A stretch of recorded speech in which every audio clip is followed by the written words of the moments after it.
C-Red Nation, what is good? Now, I know that this entire season, I've been saying that this is an evaluation year. The Bulls want to see what they have. But, of course, as fans, we still have to think about, oh, but what if we make this trade? What if we make this move? What if we make this happen? So, in that situation, I am going to give you 3 trades that the Chicago Bulls should look to make that could help them not only this season, but also in the future. Let's talk about it, starting now. Now, if you are new to the channel, please like the video. Please subscribe to the page because we do talk Chicago sports weekly, and we don't want you to miss a thing, so make sure that you hit that bell. Also, make sure you guys are checking out Martinelli Original in the description below. This is solid wood right here. They make these logo heads 36 inches, 24 inches, 12 inches. You can set them up in your studio, wherever you need. Make sure you guys are checking them out in the description below as well. And make sure you mention that Pat the Designer sent you. Now, let's get into this video. To me, there are 3 trade scenarios, and I've gone through a ton of trade scenarios for the Bulls right now. Just trying to like prepare for this video, but also like, how does this help us moving forward? How does this improve the team? How does this get us to where we need to go? So here's just some that popped into my head that I think could really help the Bulls. Number 1, now you saw the video I had where I said, should the Chicago Bulls trade for Lonzo Ball? Lonzo Ball is involved in this first trade, but to me is not the focal point of this first trade.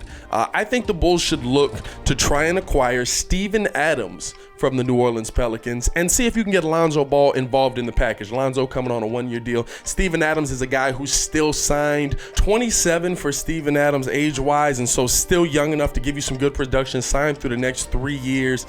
And you see if you can get Lonzo Ball. Now, who are you sending?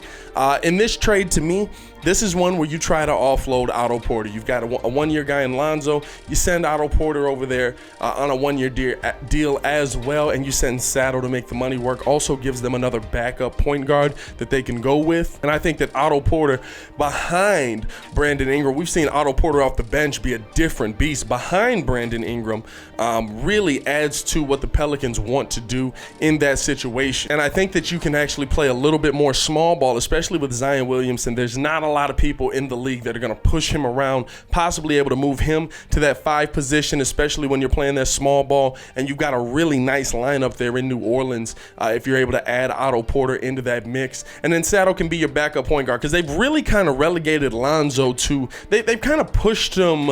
It seems like they're pushing him out a little bit, doesn't it? Like Eric Gordon is there, or I'm sorry, Eric Bledsoe is there, and so they're really, okay, we got Bledsoe signed for 3 years, let's make this happen. We're not trying to give Lonzo a ton of money, blah, blah, blah. As far as the Bulls go, though, I think you get Lonzo in here, you see what he is. He doesn't have to come in and be the starter, Bulls fans. Take it easy. If you want Kobe White to keep starting, I think that that's something where he probably keeps starting unless it finally comes out and it proves to you that he can't make it happen. You also have to take into account Lonzo Ball being in a interesting situation with Eric Gordon, where he's kind of become the primary ball handler, puts Lonzo in a bad situation. You're bringing him here to Billy Donovan, who has been a point guard whisperer. Now, don't let LeVar Ball blind you from what Lonzo is able to do. What we want this team to do is facilitate. What we want this team to be able to do is play defense. Lonzo is good at those things. He's having a little bit of a down season this year, but I think getting him under Billy Donovan would improve that as well. And to me, the more important thing is getting Steven Adams in here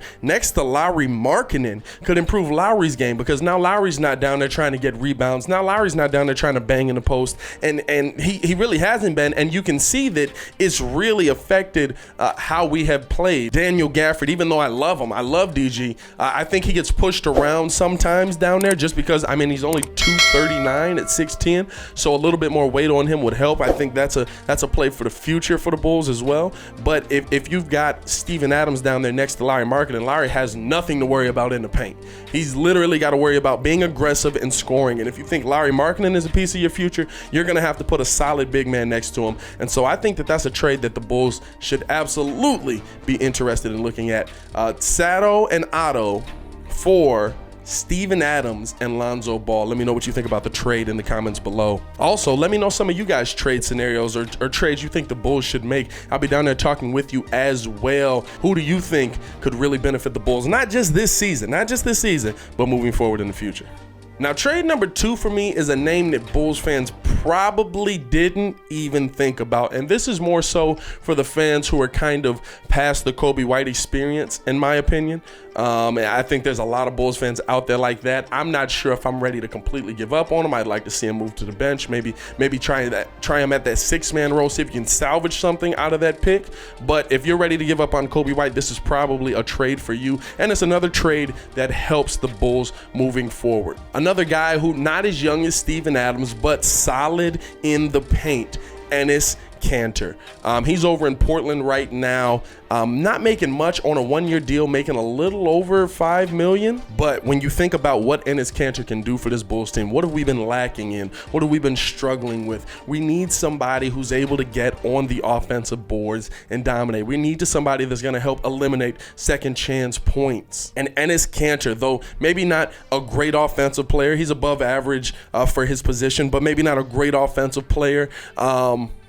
Actually, he's probably about average, but I like Kanter. But what he can give you on the rebounding tip, able to eliminate those second chance points. You think about the last game that the Bulls played versus the Knicks, where second chance point, 19 second chance points. You lost by 3. If you can cut that down by even 1 or 2 rebounds, you come away with a win in that game. And that's been something we've seen from the Bulls all season. The other thing is, too, for the Wendell Carter fans out there, you're not giving up Wendell Carter in this situation. Now, to make this trade work, not a ton of money on the table, but Kanter is a pretty good contributor for them. You're probably having to give up something future-wise.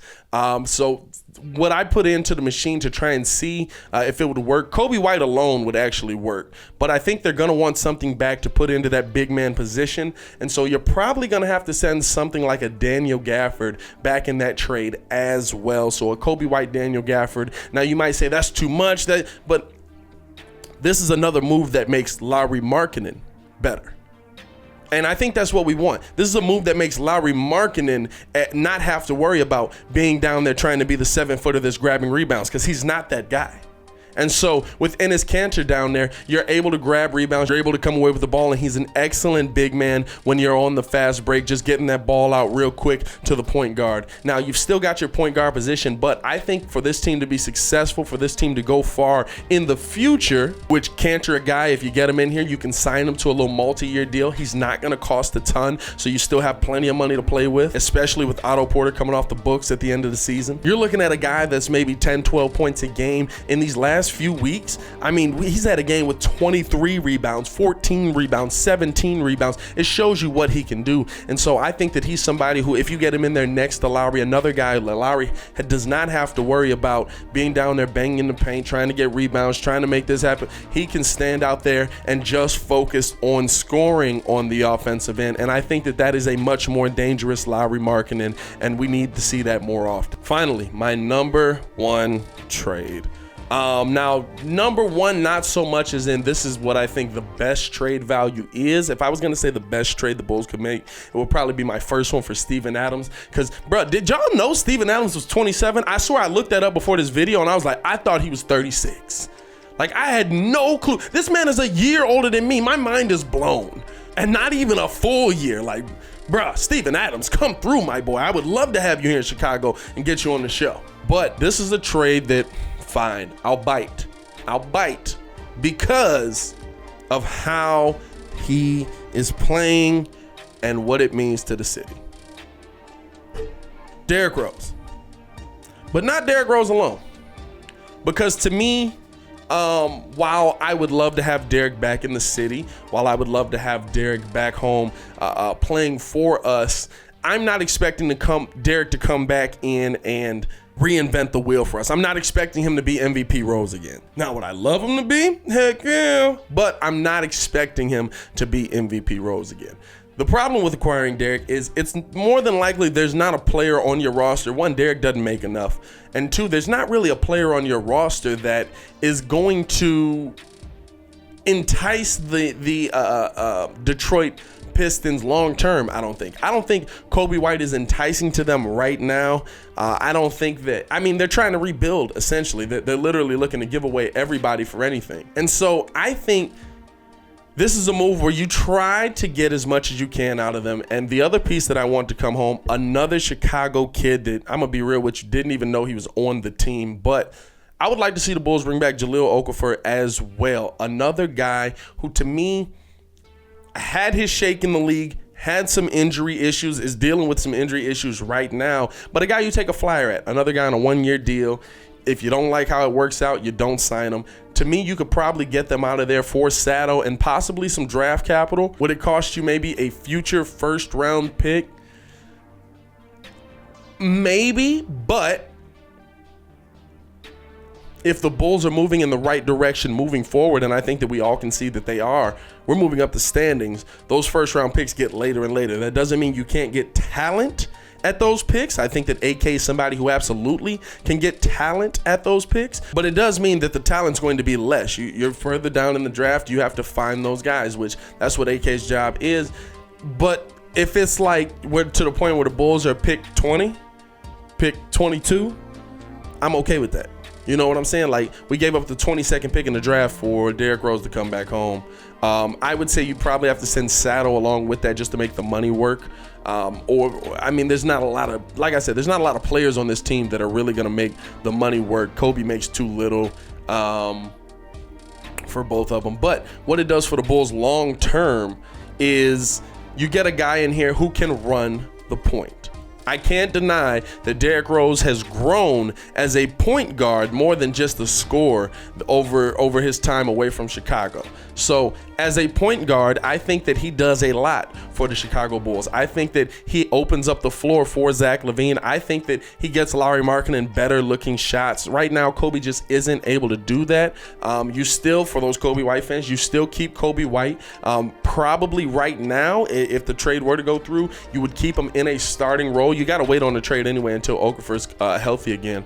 But probably a starting role for Kobe White until, Derrick kind of gets acclimated to what Billy does. And then it's practice. And then it's who's giving the Bulls the better chance to be great. But if you've got him in the game, even if you go with a small ball lineup of Derrick, Kobe, Zach, P. Will, Lauri Markkanen, Derrick's a guy that can come out consistently and set those guys up to allow them to get the best shots. He's still got that game going to the basket that you have to worry about, and so you'll still see people collapse in on him and him be able to kick it out. And then Okafor is a flyer for me. I saw him on there and I was like, the Bulls need a big man. Okafor has had injury issues and is also, since that first year in Philly, has just never been asked to play as long in the game or do as much. He's averaged, I think that first year in Philly, he averaged about 29 minutes.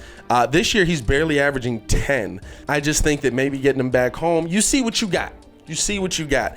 But we definitely have a need at the big man position right now for somebody who can go out and score and get rebounds. And Jahlil Okafor was that guy. He's only 25, y'all. He's only 25. So a flyer on a 25-year-old, I'm willing to take that, especially if you're giving up a little bit of draft capital, possibly Sato. More than likely, you're going to have to give up Sato in that situation because Otto makes just too much unless you're trying to bring back Blake Griffin, which I don't want any part of that. Blake is signed for 2 years, $30+ million. Y'all, I don't want that. Keep that over there. Keep that right over there. I'm cool on that. But as always, I want to know you guys' opinion. Let me know in the comments below what trades you think the Bulls should be looking to make. What trades you like? Did you like the trades that I presented? Let me know down there. I'll be down there talking with you as well. To continue watching our Chicago Bulls content, click the link here or check the links in the description below. Y'all stay safe out there, Chicago. It is your boy, Pat the Designer, back at it again.